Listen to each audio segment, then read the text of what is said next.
Bonjour! Vous voulez générer une formule qui comprend une fonction, mais vous ne connaissez pas parfaitement cette fonction. Un assistant est le bienvenu, eh bien, la boîte de dialogue Insérer une fonction est votre ami. C'est parti!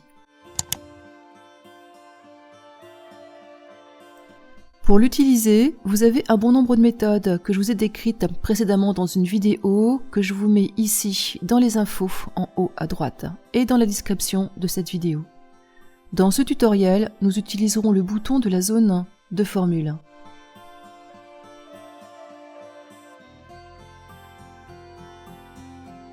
Avant d'insérer une fonction, vous aurez au préalable sélectionné la cellule dans laquelle vous voulez obtenir le résultat, puis appeler la boîte de dialogue. Cette boîte de dialogue se compose de deux fenêtres principales, à commencer par ce premier écran, ici, où vous allez choisir la fonction que vous souhaitez utiliser.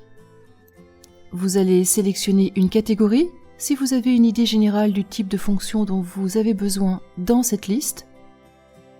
Si vous avez un doute sur le nom de la fonction, saisissez dans la zone « Rechercher une fonction » le rôle de l'opération de votre choix, puis cliquez sur « Rechercher ». Sinon, dans la liste des catégories dont nous venons de parler, sélectionnez « Tous » pour afficher une liste alphabétique de l'ensemble des fonctions.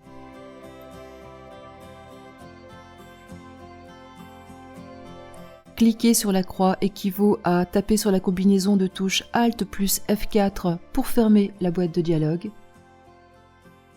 Cliquez sur Annuler pour quitter la boîte de dialogue Insérer une fonction sans réaliser aucune action supplémentaire. Je recherche une fonction qui m'effectuera une addition. Le programme me propose la fonction somme et me fournit une description de ce que fait la fonction, avec tous les arguments obligatoires ou facultatifs. Ici, il s'agit de nombres.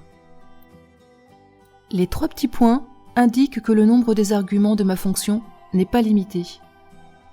Mais la nature et le nombre de ces arguments varient selon les fonctions. Vous pouvez observer qu'ils sont toujours séparés par des points-virgules. Toutes les fonctions se caractérisent par un nom en majuscule, suivi de parenthèses qui comprennent leurs arguments séparés par des points-virgules. Si vous souhaitez en savoir plus sur cette fonction, cliquez sur Aide sur cette fonction. Si vous êtes prêt à rédiger votre fonction et sélectionner vos arguments, vous êtes prêt pour la seconde partie de ce tutoriel. Aussi, cliquez sur OK et à tout de suite, je vous retrouve sur cette nouvelle vidéo.